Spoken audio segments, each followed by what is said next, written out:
I've been fortunate to have a lot of very influential teachers, and there's one who's so important to me that I actually write things about what it is to be a teacher, and I have him in mind. I want to work my way up to him, though. And before that, I want to mention 3 teachers from my childhood who were really crucial for me. And they started very early. When I was 3 and 4, I went to a preschool and a kindergarten that was a Montessori school, the Anderson Little Montessori School. And Mrs. Anderson and Mrs. Little were the teachers there. And what I remember about it was loving to go there every day. I remember that especially in contrast with the way I felt about some of the rest of my education.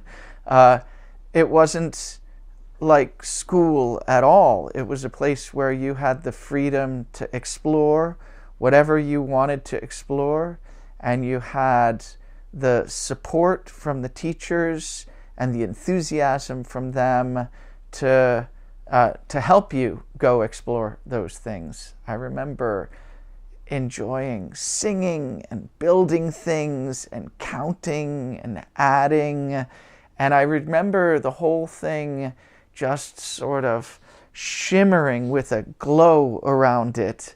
And Mrs. Anderson and Mrs. Little, whose faces I can no longer conjure up, are nevertheless names for me that I associate with that kind of excitement in learning.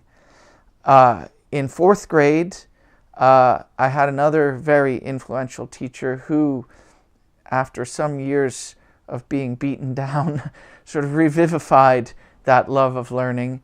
That was Mrs. Savner in the Park Avenue Elementary School in Danbury, Connecticut. And Mrs. Savner helped me enormously. The situation I was in was a little bit difficult. I had been skipped into her 4th grade class, so I was much younger than everyone else in the class and smaller and not all that well integrated socially, but very, very excited about learning whatever it was that she was going to be teaching us. And I remember the sort of individual support that she gave to me and the enthusiasm that she had for my excitement about learning things, which was something that I didn't feel again for a number of years after that. In 7th and 8th grade, though, I had 2 more teachers who were really important to me, Mrs. Lowe and Mr. First. They taught English and social studies, respectively. And they had for us a project that still resonates with me. Maybe it resonates with the project I'm now involved in. It was a project of gathering an oral history of the town that we lived in. It was a kind of after-school program that they ran for us, and we would go around the town, which was now a small town near Danbury called West Reading, which was an old town and had a lot of old-timers in it. And we would go around interviewing the old-timers about their experience in the town as children 80 years earlier, and gathering these stories and transcribing them and writing them up. And we published a little book about the history of the town on the basis of these oral histories. And that was incredibly exciting, and there was a kind of freedom to it. You felt like you were involved in generating the project and involved in educating yourself in the context of pursuing it. And they allowed for that possibility. They encouraged that possibility. I had other great teachers in the interim, but the one I most want to talk about is someone who I met when I went to graduate school in 1989 at Berkeley. This was a philosophy professor named Hubert Dreyfus.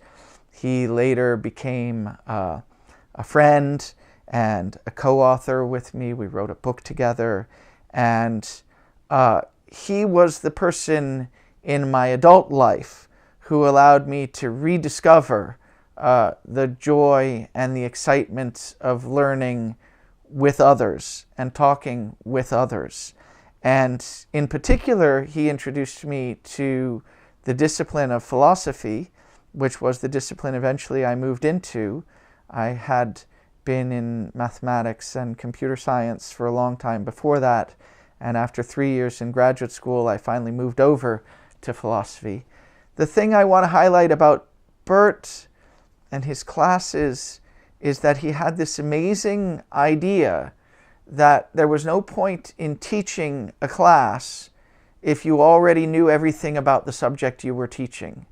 That he would only teach texts, philosophical texts or literary texts, where he still felt he had something to learn from them. And he hoped, against hope, that he would learn those things from the students in his class.